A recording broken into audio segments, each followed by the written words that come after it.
Have you ever paused in the quiet of the night and wondered why some women walk alone?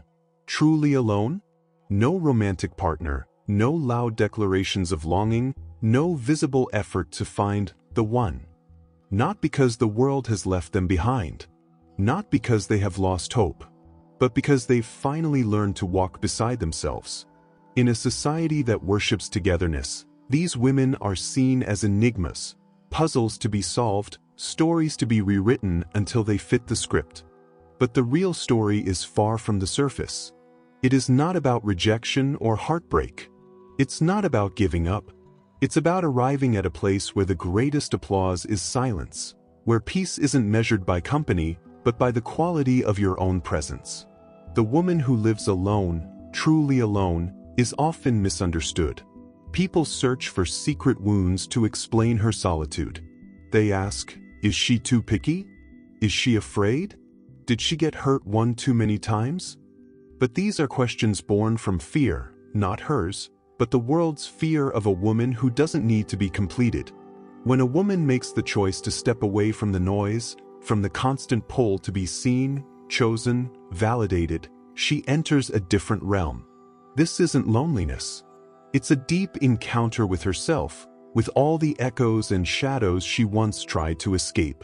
It's the courage to listen to her own heartbeat and discover what truly makes her alive. This kind of self-discovery is not met with applause or affirmation. It's met with suspicion, sometimes even hostility. Because for generations, we were taught that a woman's value lies in her ability to attract, to be chosen, to nurture another's life before her own. But what happens when she chooses herself first? When she stops asking for permission to feel whole? She becomes something both alluring and unsettling. A woman who is not defined by who loves her, but by how deeply she knows herself. She is not lost. She is not waiting. She is not a story in need of rescuing. She is, for the first time, home. And it is this kind of homecoming that frightens the world, because it appends centuries of tradition, of expectation, of silent contracts about what it means to be a woman. Carl Jung once wrote that everything we deny in ourselves becomes part of our shadow.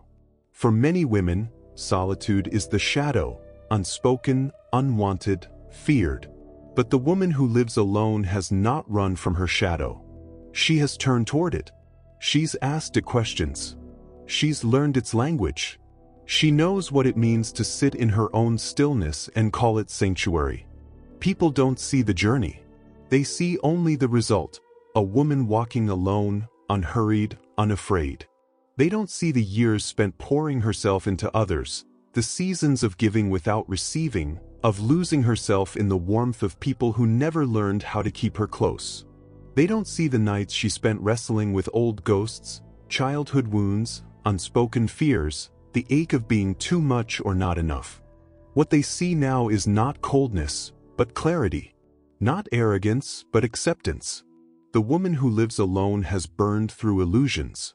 She no longer sets herself on fire just to keep someone else warm. She does not beg for love, nor does she trade her soul for companionship.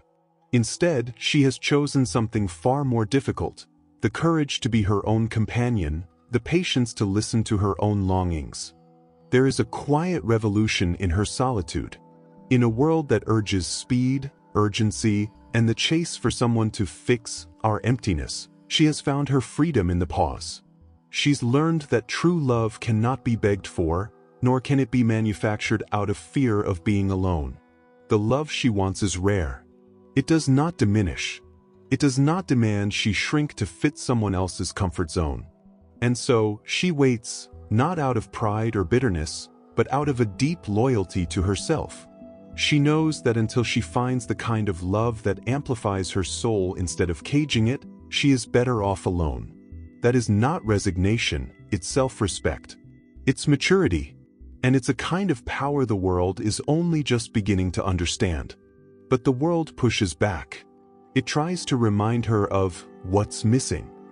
Friends and family, movies and magazines all hint that she is incomplete, that a woman alone must be fixed, saved, or at the very least, pitted. She is told she's too selective. that her standards are impossible. But what they call picky, she calls knowing her worth. What they call stubborn, she calls boundaries hard-won by years of heartbreak and growth. This is the taboo the world rarely names, that a woman alone can be whole.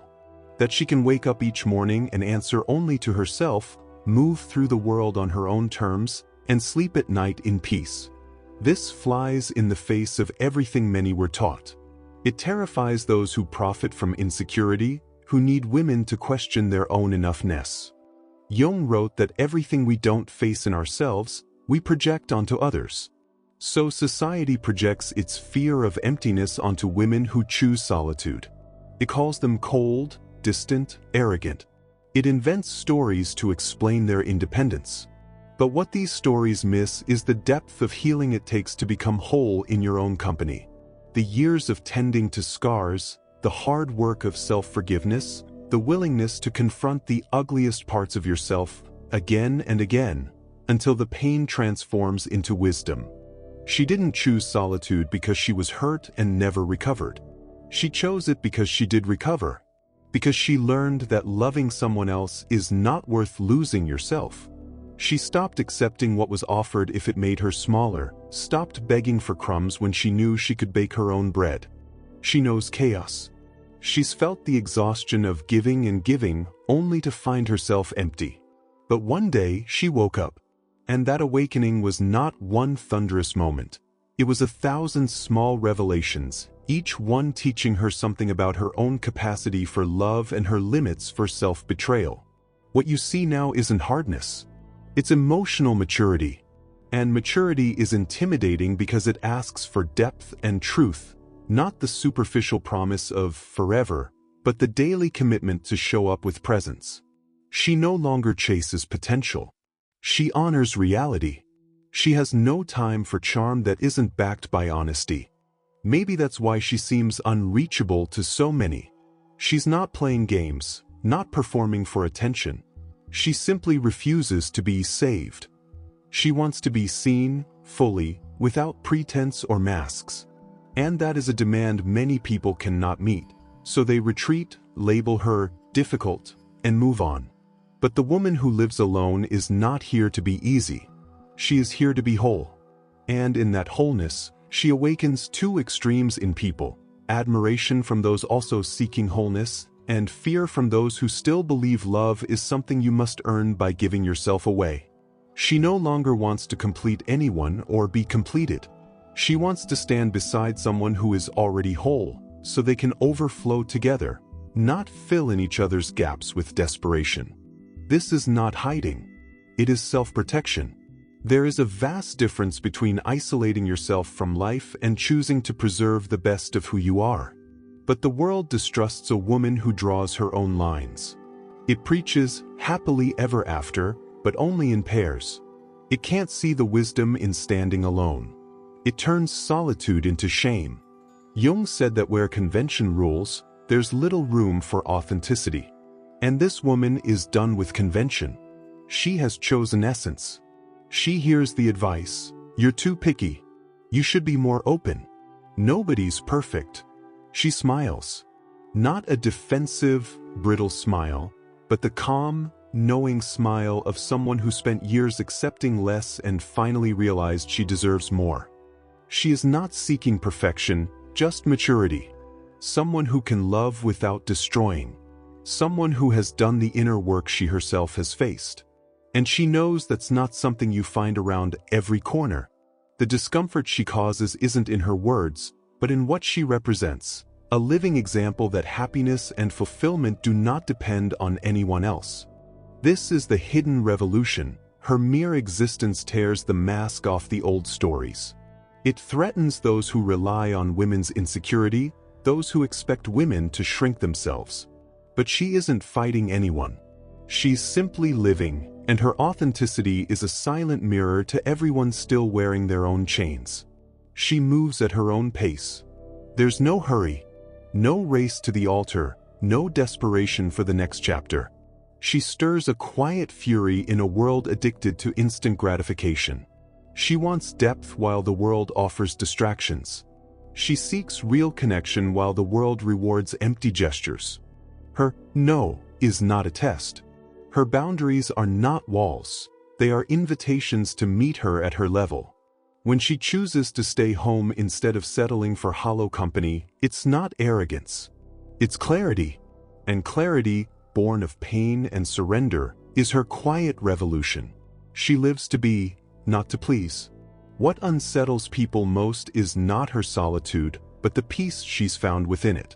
Jung taught that those who look outward dream, those who look inward awaken.